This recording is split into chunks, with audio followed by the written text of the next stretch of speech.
SYL के मुद्दे पर राजनीति कर रही है केंद्र सरकार। नवीन जयहिंद बेरोजगारों की बारात का नियंत्रण देने रेवाड़ी पहुंचे थे पूर्व आप अध्यक्ष नवीन जयहिंद। जनता की आवाज को प्रमुखता के साथ रखकर सरकार तक पहुंचाने वाले नवीन जयहिंद आज रेवाड़ी पहुंचे, जहां उन्होंने रेवाड़ी के गांधी चौक स्थित दावत रेस्टोरेंट में एक पत्रकार वार्ता का आयोजन कर बेरोजगारों की बारात के लिए निमंत्रण दिया। उन्होंने मौजूदा भाजपा सरकार व विपक्ष पर भी निशाना साधते हुए कहा कि अब लोगों को किसानों की तरह अपने हक की लड़ाई लड़ने के लिए आगे आना होगा, क्योंकि सरकार और विपक्ष को लोगों के हितों से कोई सरोकार नहीं।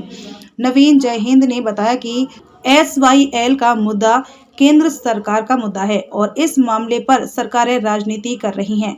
SYL का पानी हरियाणा के लिए जीवन साबित हो सकती है, लेकिन सरकारें इसमें सुप्रीम कोर्ट के आदेश के बावजूद टालमटोल कर रही हैं। उन्होंने कहा कि आज प्रदेश में हजारों की संख्या में पद खाली पड़े हैं, लेकिन सरकार उन्हें भरने की जहमत नहीं उठा पा रही है। इसीलिए उन्होंने 14 जनवरी को बेरोजगारों की बारात निकालने का निर्णय लिया है। कानून व्यवस्था की बात को लेकर किए गए सवाल पर उन्होंने कहा कि हरियाणा सरकार के मंत्री संदीप सिंह पर लगे छेड़छाड़ के आरोपों को लेकर कोई ठोस कार्रवाई नहीं कर रही है। इसी की वजह से आज हरियाणा में महिलाएं अपने आप को महफूज नहीं कर रही हैं। उन्होंने दिल्ली कंझावला केस में भी केंद्र सरकार पर प्रहार करते हुए कहा कि सरकार आज तक उस बेटी को न्याय दिलाने के लिए 302 तक का मुकदमा नहीं बना पाई, जो कि सरासर उस बेटी के साथ अन्याय है। उन्होंने कहा कि विपक्ष का काम है लोगों की आवाज को सरकार तक पहुंचाना, लेकिन विपक्ष लोगों की आवाज को उठाने की बजाय सत्ता पक्ष से डरकर नपुंसक बना हुआ है। आज हरियाणा में बेरोजगारी, भ्रष्टाचार और अपराध का ग्राफ निरंतर बढ़ रहा है। साथियों का बहुत बहुत धन्यवाद, आप इतनी सर्दी में आए। साथियों, आज का जो मुख्य मुद्दा है, आज रेवाड़ी के लोगों को, खासकर नौजवानों को, बेरोजगारों को न्योता देने के लिए आया हूं बारात का। 14 जनवरी मकर संक्रांति के दिन शनिवार को 12 बजे मानसरोवर पार्क में इकट्ठा होंगे और उसके बाद बीजेपी के राज्य मुख्यालय पर यह बारात जाएगी। ये जो बेरोजगारों की बारात है, आपको ध्यान होगा कि करीब 8 साल पहले जो आज के अध्यक्ष भी हैं धनखड़ साहब बीजेपी के, उन्होंने कहा था कि बीजेपी की सरकार बनवा दो, सबकी शादियां करवा देंगे जितने भी कुंवारे हैं और सबको नौकरी दे देंगे। तो ना तो नौकरियां दी जा रही हैं और नौकरियां नहीं दी जा रही हैं तो शादियां भी नहीं हो रही हैं।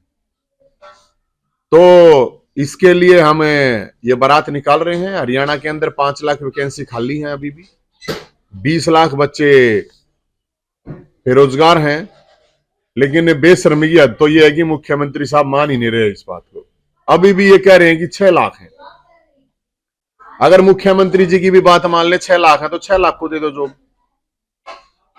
तो फिर ये जो सीईटी में 11 लाख बच्चे हैं, ये कौन है फार्म भरने वाले?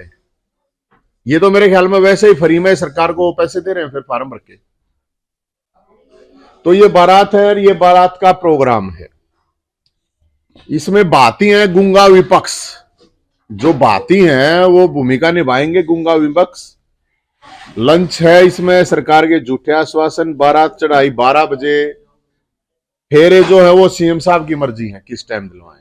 दुल्हन इसमें जो है वो सरकारी नौकरी है और जनता की जो समस्याएं हैं उनका समाधान, ये दुल्हन है।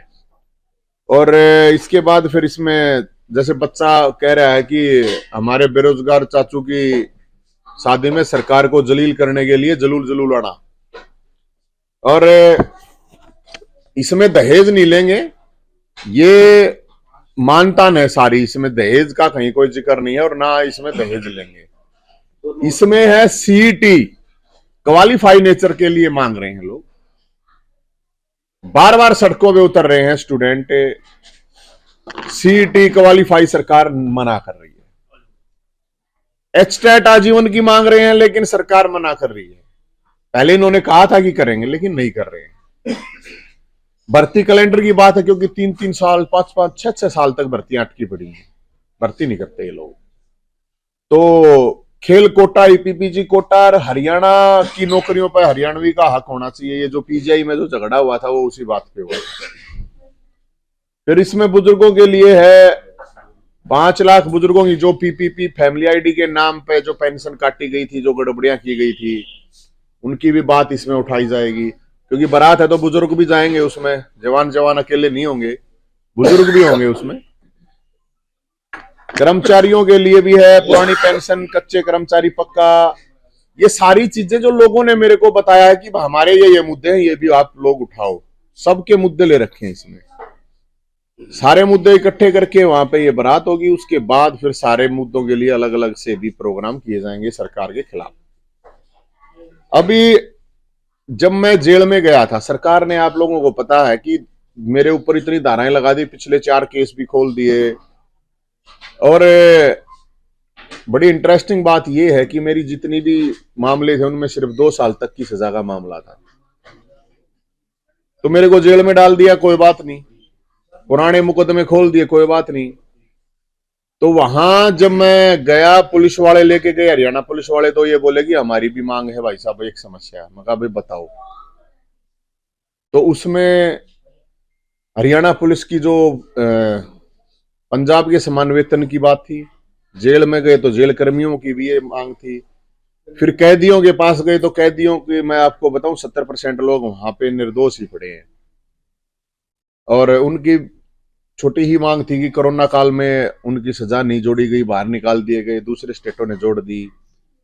सर्दी में गर्म पानी तो सामान्य ही बात है, हम ये सरकार को कह रहे हैं कि गर्म पानी तो दे ही सकती है सरकार, कोई ज्यादा कोई बड़ी बात नहीं है।